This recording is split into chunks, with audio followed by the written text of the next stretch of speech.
வணக்கம் நண்பர்களே, நான் உங்க கிச்சா பேசுறேன். மலைவாசிகள் கொடுத்த மகத்தான காணிக்கை. அப்படி என்ன காணிக்க, எந்த மலைவாசிகள் மகாபெரிவாளுக்கு கொடுத்தா அப்படிங்கிறத தெரிஞ்சுக்கிறதுக்கு முன்னால நம்ம சேனலை இது வரைக்கும் சப்ஸ்கிரைப் பண்ணாதவங்க கண்டிப்பா பெல் ஐகான் கிளிக் பண்ணுங்க, சப்ஸ்கிரைப் பண்ணுங்க.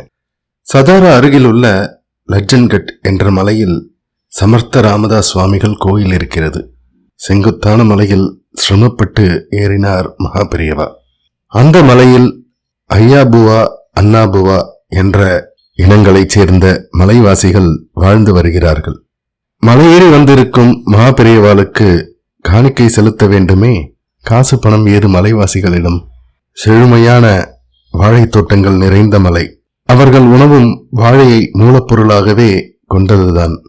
காய்ந்து போன வாழைக்காய்களின் தோலை நீக்கிவிட்டு உட்பகுதியை மாவாகச் செய்வார்கள். அந்த வாழைக்காய் மாவை மகாபெரியவாளுக்கு சமர்ப்பித்தார்கள் சங்கோஜத்துடன். இது என்ன மாவு என்று கேட்டார் மகாபெரியவா. வாழைக்காய் மாவு என்றார்கள் மலைவாசிகள். இதை எப்படி சாப்பிடுகிறது என்று கேட்டார் மகாபெரியவா. இட்லி தோசை செய்யலாம் என்றார்கள் மலைவாசிகள். மகாபெரியவா ஒரு சிறிய புன்னகையுடன், ஓ, வாழைக்காய் மாவிலிருந்து இட்லி பண்ணலாமா என்று கேட்டார். ஆமாம் சாமி என்றார்கள் மலைவாசிகள். மகாபெரியவா கள்ளம் கபடமற்ற அந்த மக்களின் ஆனந்த முகங்களை பார்த்து பெரிதும் சந்தோஷப்பட்டார்கள். அன்று முதல் மகாபெரியவா பிக்ஷை பக்குவத்தில் வாழைக்காய் மாவு நீங்காத இடத்தை பெற்றுவிட்டது.